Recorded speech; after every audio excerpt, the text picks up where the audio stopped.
Assalamualaikum sahabat semuanya. Semoga kita senantiasa diberi kesehatan dan kelancaran rizkinya. Amin ya robbal alamin. Hadiah yang tergesa-gesa. Dikisahkan, Abu Jahil pernah ditolong Abu Nawas dari kawanan perampok. Kisah ini terjadi saat Abu Jahil yang baru pulang dari pasar. Ketika melintasi jalanan sepi, ia dihadang kawanan perampok. "Serahkan barang belanjaanmu," bentak si perampok. Abu Jahil yang ketakutan tak berani melawan. Di saat yang bersamaan, Abu Nawas juga melintas di jalan itu. Jalan tersebut selalu dilalui Abu Nawas saat akan berangkat dan pulang dari hutan. Melihat Abu Jahil dalam keadaan bahaya, Abu Nawas tidak tinggal diam. "Hei, ngapain kalian? Pergi kalian, atau aku lempar kapak ini!" teriak Abu Nawas sambil mengacungkan kapak di tangannya. Sontak kawanan perampok ini langsung lari kocar-kacir. "Terima kasih Abu Nawas, kau telah menyelamatkanku. Nanti kalau aku sampai di rumah, aku akan memberimu hadiah 10 dinar, kata Abu Jahil. Akan tetapi setelah beberapa hari Abu Jahil tidak menepati janji, bahkan sepertinya ia melupakan janjinya itu. Hingga pada suatu hari saat Abu Nawas akan pergi memancing, di tengah jalan ia berpapasan dengan Abu Jahil. "Mau kemana Abu Nawas?" tanya Abu Jahil. "Aku mau pergi mancing, kau mau ikut?" ajak Abu Nawas. "Iya, aku ikut. Kebetulan aku sedang suntuk di rumah," balas Abu Jahil. Mereka berdua pun lalu pergi bersama. Setelah berjalan cukup lama, sampailah mereka di tempat tujuan. Ketika mereka berjalan melintasi sungai, jembatan yang ada ternyata sangat sempit, hingga mereka berdua harus berhati-hati untuk berhasil mencapai seberang. Tetapi Abu Jahil tergelincir dan hampir jatuh ke sungai. Untunglah Abu Nawas dengan sigap menolongnya dengan cara mengulurkan tangan. Masih dalam posisi berpegangan, Abu Jahil berkata, "Wahai Abu Nawas, aku akan memberimu hadiah 10 dinar karena engkau telah menyelamatkanku." Abu Nawas membalas, "Benarkah? Terima kasih Abu Jahil," kata Abu Nawas sambil melepaskan pegangan tangannya dan membiarkan Abu Jahil terjatuh ke sungai. Karena ulah Abu Nawas ini, Abu Jahil hampir tenggelam. Tetapi akhirnya ia bisa selamat setelah dengan susah payah berenang menuju ke tepian sungai. Dalam keadaan gemetar dan basah kuyup, Abu Jahil tak kuasa menahan amarahnya. "Abu Nawas, kau sudah gila ya? Kenapa kau lepaskan tanganmu?" tanya Abu Jahil penuh emosi. "Untuk mengambil hadiahku, takutnya kamu akan lupa lagi," jawab Abu Nawas. "Tapi tidak dapatkah kau sabar menunggu sampai aku benar-benar sudah naik ke darat?" protes Abu Jahil. "Itu kan salahmu sendiri. Harusnya engkau menunggu hingga selamat baru kau menjanjikan hadiahnya," ujar Abu Nawas. Kisah selanjutnya. Pada zaman dahulu, ada seorang waliullah yang bernama Syekh Hasan Al-Basri. Orangnya sangat lembut dan juga penyabar. Dikisahkan, Hasan Al-Basri bertetangga dengan keluarga Nasrani. Hasan Al-Basri menetap di sebuah rumah bertingkat, di mana rumah beliau ada di bawah, sedangkan rumah keluarga Nasrani ada di atasnya. Dari rumah tetangganya itu merembes air kotor yang berasal dari kamar mandinya. Rembesan air kotor tersebut tepat menetes ke kamar Syekh Hasan Al-Basri. Dan untuk mengatasi gangguan ini, Hasan Al-Basri meletakkan baskom untuk menampung tetesan air tersebut. Apabila telah penuh, maka beliau membuang airnya dan baskomnya digunakan lagi untuk menampung kembali rembesan air kotor. Demikianlah hingga berlangsung sampai bertahun-tahun lamanya. Namun Hasan al-Basri tidak pernah sedikit pun merasa terganggu, apalagi sampai menegur keluarga Nasrani tersebut. Hingga pada suatu ketika Hasan al-Basri jatuh sakit dan sebagai tetangga yang menjunjung toleransi, keluarga Nasrani itu datang menjenguknya. Alangkah kagetnya si Nasrani saat melihat ada kebocoran yang lumayan parah di atap rumah Hasan al-Basri. Ia sadar betul bahwa rembesan air kotor itu berasal dari kamar mandi miliknya. Kemudian si Nasrani ini bertanya, "Wah, sudah berapa lama kau menanggung gangguan ini dariku?" Hasan al-Basri menjawab, "Sekitar 20 tahun yang lalu." Mendengar hal itu, si Nasrani pun dibuatnya semakin terkejut. "Kenapa Anda diam saja, bahkan tak mengeluh sekalipun?" tanya orang Nasrani keheranan. Hasan al-Basri hanya tersenyum menanggapi pertanyaan tersebut. Dan karena berkat akhlak mulia Syekh Hasan al-Basri, orang Nasrani ini pun menjadi kagum dengan ajaran Islam. Dan sejak saat itu, ia memutuskan untuk memeluk agama Islam. Di kisah lain, Hasan al-Basri juga pernah menengok tetangganya yang sedang sakit. Tetangganya ini beragama Majusi. Beliau lalu duduk di sampingnya sambil menghibur dan menanyakan keadaan Majusi. "Bagaimana keadaanmu? Apa yang kamu rasakan?"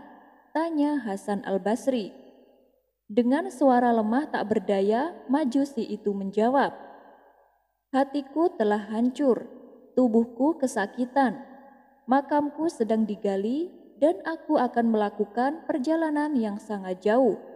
Akan tetapi aku tidak memiliki bekal apa-apa. Aku tidak akan mampu melewati jembatan Shirathul Mustaqim dan aku akan dibakar panasnya api neraka. Tidak ada lagi harapan surga bagiku." Kemudian Syekh Hasan al-Basri berkata dengan lembut kepadanya, "Kenapa engkau tidak memeluk Islam sehingga engkau bisa selamat?" Majusi itu kembali membalas, "Dadaku ini telah terkunci, sedangkan kunci pembukanya ada di tangan sang pemegang kunci." Setelah berkata demikian, si Majusi tiba-tiba pingsan. Melihat itu, Hasan al-Basri segera berdoa kepada Allah, "Wahai Tuhanku, Tuanku dan kekasihku, jika si Majusi ini memiliki kebaikan semasa hidupnya, segerakanlah ia bersama kebaikan itu sebelum ajal menjemputnya." Tak berapa lama, si Majusi ini kembali sadar dari pingsannya.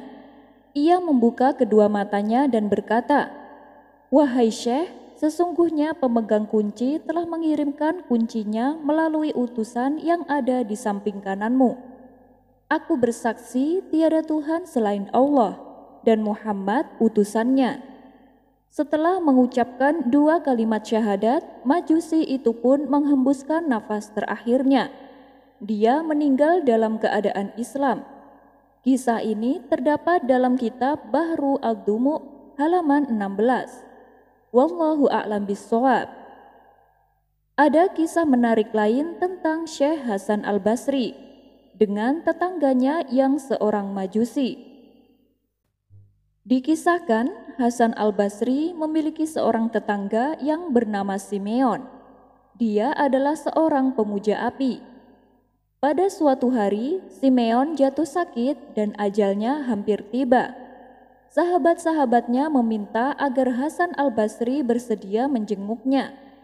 Akhirnya Hasan al-Basri datang ke rumah Simeon dan dia mendapatkannya tengah berbaring di tempat tidur. Hasan al-Basri melihat tubuh Simeon telah menghitam karena api dan asap. "Takutlah engkau terhadap Allah. Engkau telah menghabiskan seluruh hidupmu di tengah api dan asap.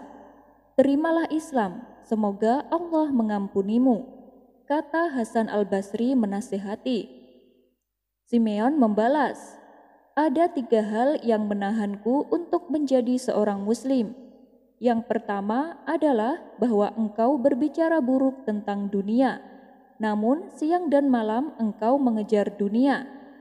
Yang kedua, engkau mengatakan bahwa kematian adalah kenyataan yang harus dihadapi, namun engkau tidak melakukan persiapan untuk kematian. Yang ketiga, engkau mengatakan bahwa wajah Tuhan akan terlihat, namun hari ini engkau melakukan segala sesuatu yang bertentangan dengan ridhonya. Setelah mendengar penjelasan si Majusi, Hasan al-Basri kembali berkata, "Jika seorang muslim bertindak seperti yang engkau gambarkan, apa yang akan engkau katakan? Setidaknya mereka mengakui keesaan Allah, sedangkan kamu telah menghabiskan hidupmu dalam penyembahan api. Kamu telah menyembah api selama 70 tahun, tapi aku tidak pernah menyembah api sekalipun. Anggaplah kita berdua sama-sama akan masuk neraka, dan neraka akan membakar kita berdua. Karena kau tidak menyembah Allah, maka Allah tidak akan mempedulikanmu. Sedangkan aku, karena menyembah Allah, Allah pasti akan peduli denganku. Jika Allah menghendaki, api tidak akan berani membakar satu helai rambut pun dari tubuhku, karena api diciptakan oleh Allah, dan makhluk itu pasti tunduk pada perintah Sang Pencipta.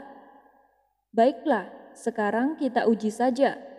Kau telah menyembah api selama 70 tahun, dan aku menyembah Allah yang menciptakan api. Mari kita berdua meletakkan tangan ke dalam api, maka kau akan melihat dengan mata kepala sendiri betapa ketidakberdayaan api dan kemahakuasaan Allah." Setelah berkata demikian, Hasan al-Basri memasukkan tangannya ke dalam api dan mendiamkannya beberapa lama. Atas kuasa Allah, api tersebut tak bisa membakar tangan Hasan al-Basri. Ketika si Majusi menyaksikannya, ia terkejut dan heran. "Selama 70 tahun aku telah menyembah api. Sekarang hanya 1 atau 2 nafas untukku. Apa yang harus aku lakukan?" tanya si Majusi. "Jadilah seorang muslim," saran Hasan al-Basri. "Baik, tapi bila engkau mau memberiku surat keterangan tertulis bahwa Allah tidak akan menghukumku, maka aku akan memeluk Islam. Tetapi bila aku belum memiliki surat keterangan tertulis itu, aku tidak akan memeluk Islam," ujar si Majusi. Hasan al-Basri pun menyetujuinya, dan dia menuliskan surat tersebut. Kemudian si Majusi mengajukan permintaan selanjutnya. "Sekarang aku minta dihadirkan saksi-saksi dari Basrah untuk mengesahkan surat ini," kata si Majusi. Ketika para saksi tiba, mereka pun mengesahkan dokumen itu. Tak lama berselang, si Majusi menangis dan menyatakan keislamannya. Lalu ia menyampaikan wasiat terakhirnya kepada Hasan al-Basri. "Nanti ketika aku mati, mintalah mereka memandikanku, dan aku ingin engkau sendiri yang meletakkan tubuhku ke liang lahat. Dan selipkanlah surat ini di tanganku. Surat ini akan menjadi bukti bahwa aku seorang muslim." Akhirnya si Majusi itu pun meninggal. Di saat prosesi pemakamannya, Hasan al-Basri melakukan wasiat yang telah diamanatkan kepadanya. Ketika pada malam harinya, Hasan al-Basri termenung memikirkan perbuatan yang telah dilakukannya. "Bagaimana aku bisa membantu orang yang akan mati, sedangkan aku sendiri akan mati? Aku sendiri tidak dapat menentukan nasibku. Mengapa aku memberanikan diri untuk memastikan bagaimana seharusnya Allah bertindak?" Tanpa terasa, matanya pun terpejam dan akhirnya ia ketiduran. Di dalam tidurnya ini, ia bermimpi melihat si Majusi yang bercahaya seperti pelita. Di atas kepalanya terdapat sebuah mahkota. Dia mengenakan jubah yang indah dan berjalan sambil tersenyum di taman surga. "Bagaimana kabarmu?" tanya Hasan al-Basri. "Mengapa engkau bertanya? Engkau kan dapat melihatnya sendiri. Allah yang Maha Kuasa atas karunia membawaku di dekat hadiratnya, dan dengan keramahan menunjukkan wajahnya kepadaku. Nikmat yang Dia berikan padaku melampaui semua penggambaran. Engkau telah memberiku surat. Sekarang ambillah suratmu. aku sudah tidak membutuhkannya lagi, kata si Majusi melanjutkan. Ketika Hasan al-Basri terbangun, surat itu sudah kembali ke tangannya. Kisah ini terdapat dalam kitab Tazkiratul Auliya, karya Farid Aldin Attar. Wallahu a'lam bishawab. Kisah kapal Nabi Nuh alaihi salam. Diceritakan saat Nabi Nuh alaihi salam membuat kapal, ia ditertawakan dan mendapat ejekan dari kaumnya. Namun Nabi Nuh tidak menghiraukannya. Hal ini membuat kaumnya menjadi emosi. Mereka pun berencana untuk merusak kapal tersebut. Dan pada suatu malam, kaumnya ini diam-diam mencoba membakar kapal Nabi Nuh.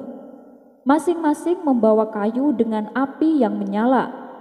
Akan tetapi, setiap kali api menyentuh kapal, tiba-tiba langsung padam seketika. Lalu mereka mencoba membawa api yang lebih besar. Namun ketika api tersebut dilemparkan ke kapal, dengan ajaibnya api itu langsung padam. Ini pasti ulah sihirnya Nuh, kata kaumnya. Akhirnya mereka menggunakan cara lain. Kali ini caranya sangat menjijikkan dan sempat membuat Nabi Nuh kewalahan. Bagaimana tidak, setiap kali mereka berak, kotorannya dibuang di kapal Nabi Nuh. Karena jumlah mereka sangat banyak, maka dalam beberapa hari saja kapal Nabi Nuh menjadi bau dan penuh dengan kotoran manusia. Melihat hal itu, mereka merasa puas dan kembali menertawakan Nabi Nuh. Mereka mengira rencananya telah berhasil. Sementara itu, Nabi Nuh kembali berdoa kepada Allah untuk meminta pertolongan. Tidak lama kemudian muncullah wabah penyakit yang menimpa kaum Nabi Nuh. Semakin hari penyakit tersebut dengan cepat menular dan memakan banyak korban. Lalu salah satu tabib dari mereka menemukan obat untuk menyembuhkannya. Obat tersebut adalah kotoran manusia yang ada di kapal Nabi Nuh. Mereka pun lalu mengambil kembali kotoran-kotoran manusia untuk mengobati penyakitnya. Mereka tak membiarkan ada sedikit kotoran manusia pun yang menempel di kapal Nabi Nuh. Akhirnya dalam waktu sekejap, kapal yang tadinya kotor dan bau oleh kotoran manusia kini menjadi bersih kembali, bahkan lebih bersih dari sebelumnya. Wallahu a'lam bishawab. Kisah selanjutnya. Dikisahkan ada orang pemuda Yahudi yang suka meminum arak. Saking kecanduannya, baik siang maupun malam ia selalu menenggak minuman keras. Suatu hari saat bulan puasa, si pemuda menenggak arak di bawah pepohonan yang jaraknya tak jauh dari masjid. Padahal di bulan tersebut terdapat suatu larangan untuk tidak meminum minuman keras. Kemudian seorang sufi yang hendak berangkat sholat ke masjid melihat si pemuda tengah mabuk berat. Ia kemudian singgah dan menyapa pemuda tersebut. "Assalamualaikum," sapa sang sufi. "Waalaikumsalam, kemarilah tuan, duduk dan temani aku di sini," kata si pemuda di bawah pepohonan. "Apa kamu tidak malu meminum arak pada hari yang suci ini?" bentak sang sufi. Tapi si pemuda seolah tidak peduli. Ia malah mengalihkan pembicaraan. "Lihatlah tuan, betapa Tuhan menciptakan keindahan berupa pohon yang teduh dan air mancur yang mengalir. Apakah nanti di akhirat kita tidak dibilang menyia-nyiakan keindahan ini karena tidak mau menikmatinya?" Si pemuda lalu merayu sang sufi untuk meminum arak bersamanya. Tentu saja ajakan tersebut ditolaknya mentah-mentah. Sang sufi semakin emosi kepada si pemuda, sehingga terjadilah perdebatan yang cukup lama. Setelah perdebatan tersebut, entah bagaimana ceritanya, sang sufi akhirnya tergoda untuk mencicipi meminum arak satu kali. Tetapi setelah tegukan pertama, ia kembali ingin meminumnya. Kejadian ini berulang-ulang dan akhirnya ia pun mabuk bersama si pemuda. Mereka berdua mabuk-mabukan sampai hari menjelang malam. Tidak berapa lama kemudian, beberapa prajurit kerajaan yang sedang tugas patroli mendapati mereka berdua telah mabuk berat.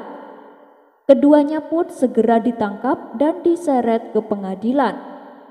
Sesampainya di ruang pengadilan, Tuan Hakim terkejut bukan main melihat sang sufi tertangkap karena mabuk. "Apa kamu tidak malu dengan jubahmu? Bukankah kamu seorang imam masjid?" bentak sang hakim dengan penuh emosi. Tuan Hakim lalu memerintahkan pengawal untuk menyeret sang sufi dan menjebloskannya ke dalam penjara. "Lalu siapa kamu?" tanya Tuan Hakim kepada si pemuda. Si pemuda lantas memberitahu kepada Tuan Hakim siapa namanya dan apa agamanya. "Oh, jadi kamu seorang Yahudi. Kalau begitu kamu bukan Muslim, maka kamu saya bebaskan," ujar Tuan Hakim. Mendengar keputusan tersebut, sontak si pemuda merasa bahagia karena tidak mendapat hukuman.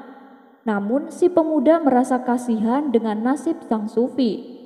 Kemudian ia berkata kepada Tuan Hakim, "Tuan Hakim, apakah Tuan bersedia apabila saya memeluk Islam?"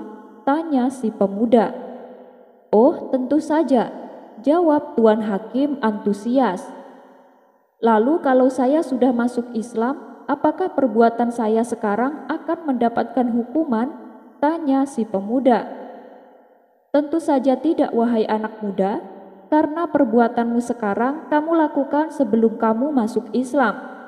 Tapi kalau kamu sudah masuk Islam dan masih mabuk-mabukan, kamu akan mendapatkan hukuman," kata Tuan Hakim menjelaskan. "Baiklah Tuan, saya bersedia masuk Islam, tapi saya minta satu syarat. Apabila Tuan Hakim bersedia membebaskan sang sufi, saya bersedia untuk menjadi Muslim," jawab si pemuda. Tuan Hakim pun menyetujui syarat tersebut. Kemudian Tuan Hakim memerintahkan si pemuda untuk mengucapkan 2 kalimat syahadat.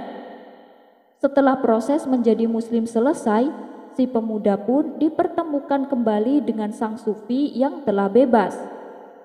Dalam perjalanan pulang, si pemuda mulai percakapannya. "Luar biasa agamamu itu," ujar si pemuda. "Apa maksudmu?" tanya sang sufi tak mengerti. "Mula-mula saya adalah orang Yahudi dan saya berhasil menyelamatkan diri saya sendiri. Kemudian saya menjadi Muslim dan saya berhasil menyelamatkanmu, kawan," jawab si pemuda mengakhiri. Kisah Bahlul dan Baginda Raja Harun ar-Rasyid. Di negeri Baghdad sekitar abad ke-8 hidup seorang lelaki yang alim dan memiliki kecerdasan yang tinggi. Dia bernama Wahab bin Amir. Ia adalah kerabat dekat dengan Sultan serta menduduki posisi yang disegani di istana. Namun pada saat itu merupakan masa-masa sulit bagi orang-orang yang jujur.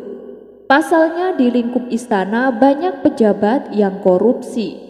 Apabila ada pejabat jujur yang menentang kejahatan mereka, maka akan dijatuhi hukuman mati. Sedangkan Wahab sendiri adalah lelaki alim dan merupakan pejabat yang jujur. Sebab itulah hidupnya berada dalam bahaya. Karena khawatir dengan keselamatan hidupnya, pada suatu malam dia pergi mengunjungi guru spiritualnya yang bernama Imam Hasim untuk meminta petunjuk. Setelah menemui gurunya, sang guru hanya memberi satu jawaban, yaitu huruf hijaiyah jim. Lalu oleh Wahab dimaknainya dengan kata junun, bila diartikan adalah gila. Jadi pergilah ia meninggalkan rumah, meninggalkan keluarga, serta posisi terhormat yang dimilikinya. Dia memulai hidup berpura-pura sebagai orang gila. Ketidakwarasannya yang tiba-tiba membuat banyak orang bersimpati kepadanya. Tapi dengan cara inilah ia dapat melindunginya dari kejahatan kaum penguasa. Melalui penyamarannya sebagai orang bodoh, ia seringkali membantu memecahkan berbagai masalah yang dialami oleh rakyat jelata.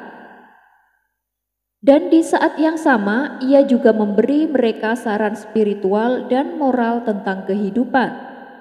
Oleh sebab itulah, masyarakat mulai menjuluki dia dengan sebutan Bahlul, yang artinya adalah si bodoh yang bijak. Ada beberapa kisah tentang Bahlul yang jenaka dan penuh hikmah. Di antaranya adalah saat ia duduk termenung di sebuah makam. Pada suatu ketika di tengah perjalanan, Khalifah Harun ar-Rasyid bertemu dengan Bahlul. Bahlul yang dianggap gila itu kebetulan sedang duduk merenung di atas kuburan. Sang khalifah pun mendekat dan mengawali pembicaraan dengan nada sedikit mengejek. "Hai Bahlul, hai orang gila, kapan kau sembuh dan bisa berpikir dengan benar?"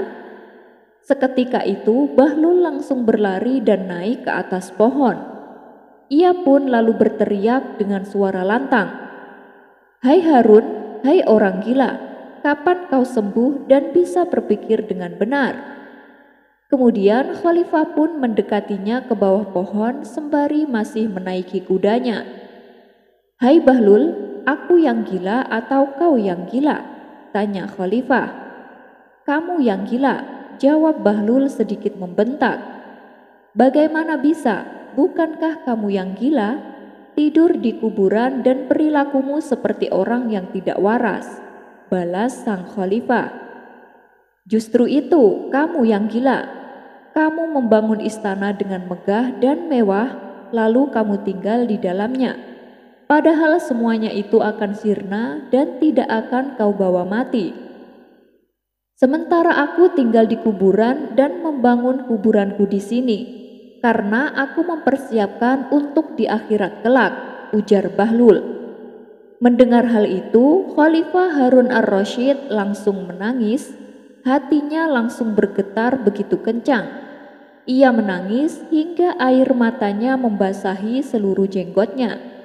Lalu ia berkata kepada Bahlul, "Demi Allah, engkau wahai Bahlul, tambahkan nasihatmu untukku, maka aku akan penuhi permintaanmu," pinta sang khalifah.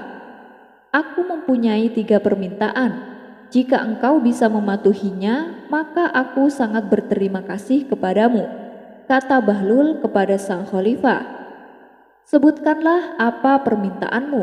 tanya sang khalifah. "Pertama, tambahkanlah umurku," kata Bahlul. "Aku tak akan mampu memenuhinya. Karena itu bukanlah kewenanganku," jawab sang khalifah. "Baiklah kalau begitu, jagalah diriku dari malaikat maut," pinta Bahlul kepada khalifah.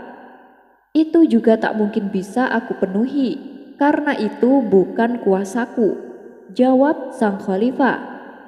Lalu Bahlul menyampaikan permintaan yang ketiga. "Aku minta, masukkanlah aku ke dalam surga dan jauhkanlah aku dari api neraka," pinta Bahlul kepada khalifah. "Aku tidak mungkin bisa memenuhi permintaanmu itu," kata sang khalifah. "Kalau kau tak mampu melakukan itu, maka aku tidak memerlukan apapun dari dirimu. Pergilah dari hadapanku. Hai Harun, ketahuilah kamu itu bukan raja, tapi hanya seorang hamba," ucap Bahlul mengingatkan. Kemudian sang khalifah pergi meninggalkan Bahlul dengan perasaan sedih yang amat mendalam. Di waktu yang lain, pernah sang khalifah sedang berkuda di padang pasir dengan didampingi rombongan kerajaan. Dari kejauhan, sang khalifah melihat Bahlul tengah bermain membuat istana dari pasir.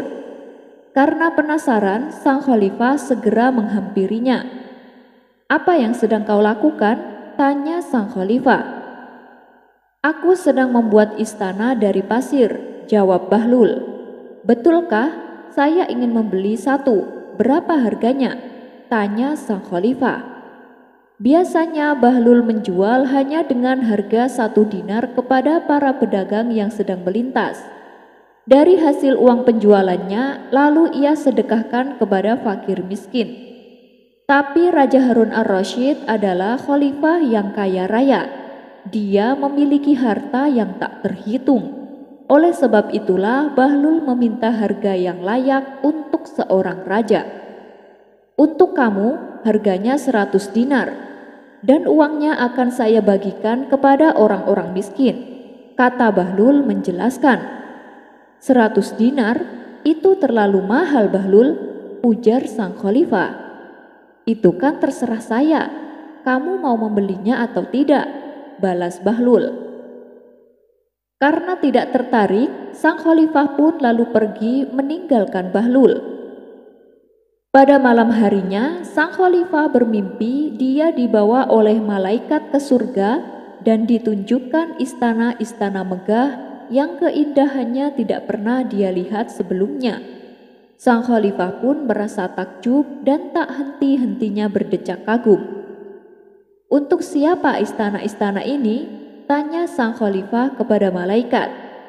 Ini adalah istana yang dibangun oleh Bahlul dan dibeli oleh pedagang yang lewat, jawab sang malaikat menjelaskan.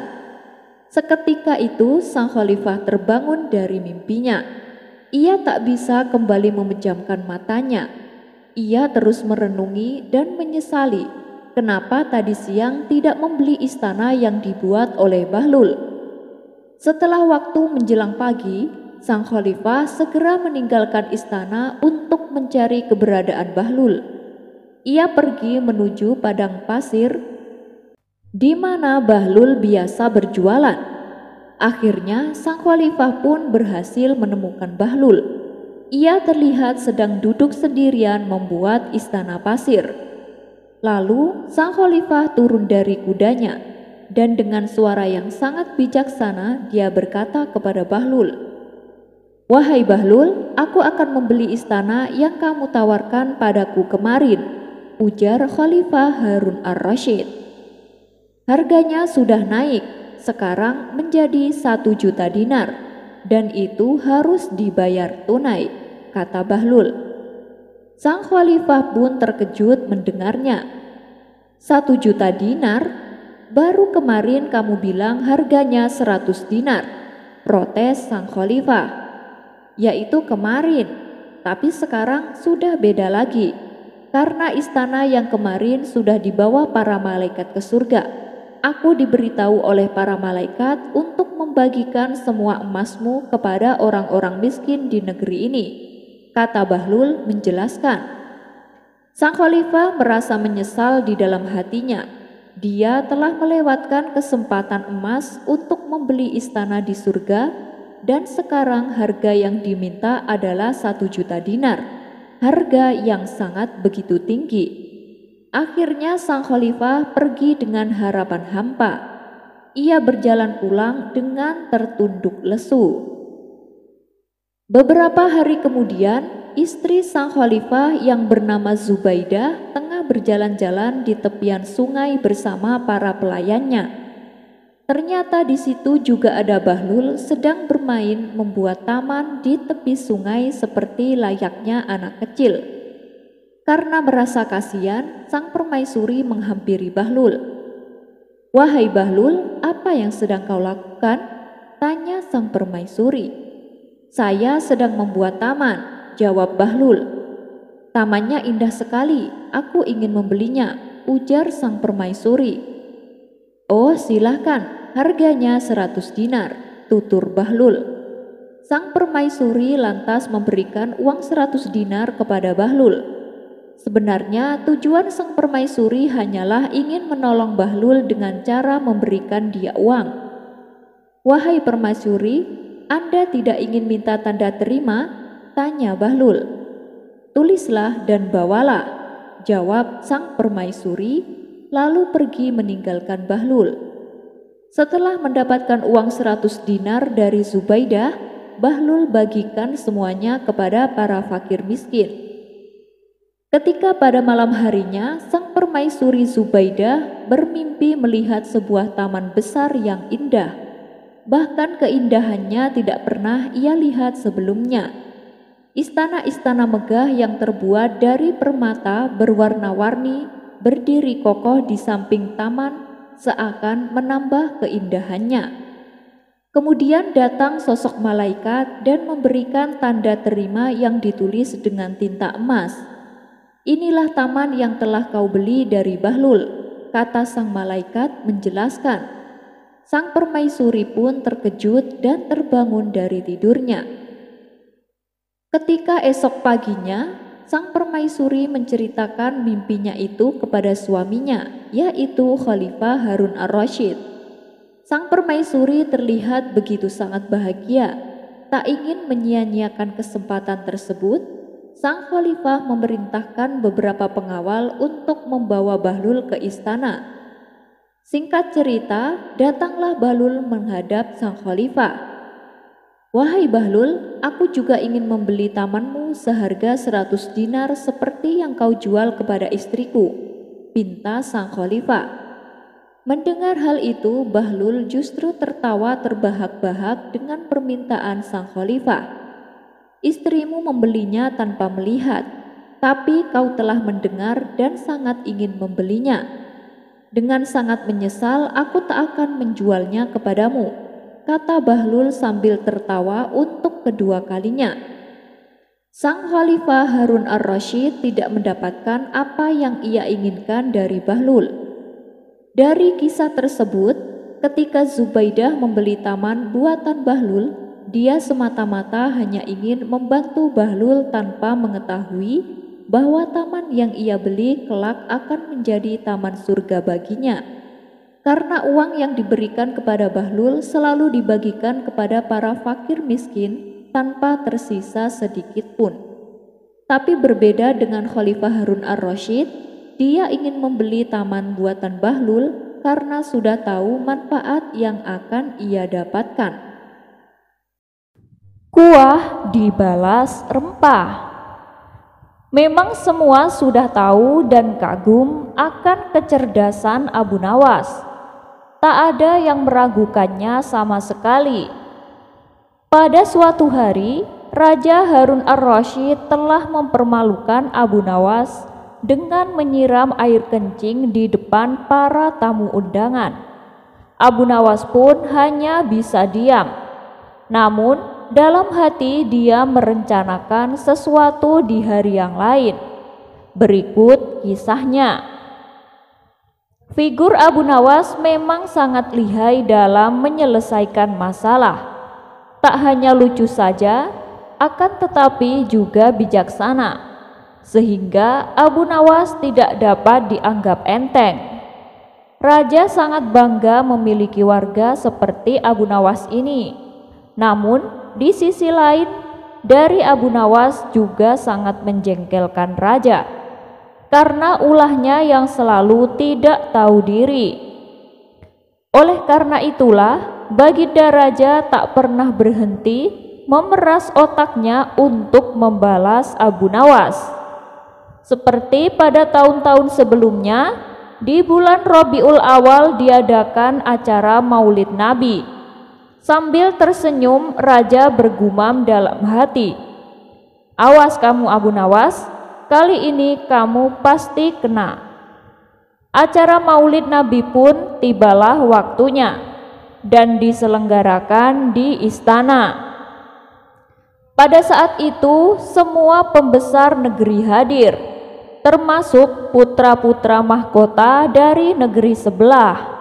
Termasuk pula Abu Nawas ikut diundang atas perintah raja. Semua yang hadir di acara Maulid Nabi tersebut dipersilahkan untuk berdiri dan kemudian disirami dengan air mawar yang menebarkan bau harum. Kecuali Abu Nawas, dia disiram dengan air kencing. Setelah disiram dengan air kencing tersebut, jadi sadarlah Abu Nawas kalau dirinya telah dipermalukan di depan para pembesar negeri. Dia dibungkam 1000 bahasa dan hanya bisa bergumam dalam hati, "Baiklah Paduka, hari ini Paduka telah memberi kuah tak sedap. Esok hari aku akan membalasnya." Setelah itu, Abu Nawas tak pernah menjejakkan kakinya di istana. Raja pun menjadi kangen dibuatnya karena kelucuannya saat bercerita. Ketika raja memanggilnya ke istana, rupanya Abu Nawas tidak bersedia dengan alasan karena sakit yang membuat tubuhnya lemah lunglai. Karena khawatir telah terjadi sesuatu dengan diri Abu Nawas, raja pun menengoknya diiringi beberapa petinggi kerajaan. Pucuk dicinta ulam pun tiba. Begitu mendengar bahwa raja menuju ke rumahnya, Abu Nawas yang dalam keadaan segar bugar itu pun langsung memasang aksi. Matanya terpejam, badan tergeletak lemah lunglai. Namun sebelum dia beraksi, demikian dia telah terlebih dahulu menyuruh istrinya menyiapkan obat ajaib yang berbentuk bulatan kecil, di mana di antara bulatan obat ajaib itu terdapat 2 butir yang dibubuhi sesuatu di dalamnya. Tak berapa lama kemudian, raja sudah ada di depan pintu rumah Abu Nawas. "Wahai Abu Nawas, apa yang kamu telan itu?" tanya baginda raja. "Ya, inilah yang disebut obat ajaib Paduka. Resepnya hamba peroleh lewat mimpi tadi malam. Jika hamba menelan 2 butir, niscaya akan sembuh," jawab Abu Nawas yang terlentang dan segera bangun setelah menelan pil yang kedua. "Wah, kalau begitu aku juga mau minum obat ajaib itu Abu Nawas," kata baginda raja. "Baiklah tuanku, berbaringlah dan pejamkan mata seperti hamba sekarang ini. Tidak boleh duduk apalagi berdiri," kata Abu Nawas. Maka raja pun menuruti perintah Abu Nawas. Begitu mata raja terpejam, Abu Nawas cepat-cepat memasukkan butiran obat ajaib yang telah dibubuhi sesuatu ke mulut raja. Tiba-tiba raja bangkit sambil membelalakkan matanya.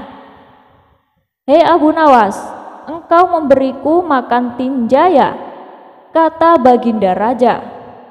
Maka Abu Nawas pun langsung bersimpuh sambil memberi hormat kepada baginda raja. "Dulu kan Paduka memberi hamba kuahnya, ya sekarang hamba memberi Paduka isinya. Nah, kalau Paduka tidak memberi hamba uang 1000 dinar, kejadian ini akan hamba ceritakan kepada khalayak ramai," kata Abu Nawas sedikit mengancam. "Diamlah wahai Abu Nawas, jangan ngomong ke siapa-siapa. Nanti aku akan memberimu uang 1000 dinar, kata baginda raja. Setelah kejadian itu, raja dan pengikutnya kembali ke istana. Mereka pun menyiapkan pundi-pundi yang berisi uang 1000 dinar. Nah, untuk kesekian kalinya, Abu Nawas berhasil memperdayai rajanya, bahkan berhasil memalak rajanya. Lonceng leluhur Abu Nawas. Ada-ada saja ulah Abu Jahil. Ia tak pernah henti memusuhi Abu Nawas. Setiap kali Abu Nawas membeli suatu barang, Abu Jahil merasa panas. Ia tak suka melihat Abu Nawas bahagia dengan barang baru yang dimilikinya. Pada suatu hari, Abu Nawas membeli sebuah lonceng, lalu ia tempelkan di depan pintu rumahnya. Dengan lonceng tersebut, bila ada orang yang hendak bertamu, tidak perlu lagi capek-capek mengetuk pintu. Cukup membunyikan lonceng yang menempel di pintu rumahnya. Melihat hal itu, hati Abu Jahil pun merasa panas. Sombong sekali Abu Nawas. Beli lonceng saja pamer, gerutu Abu Jahil. Abu Nawas yang menangkap gelagat Abu Jahil malah sengaja menggodanya.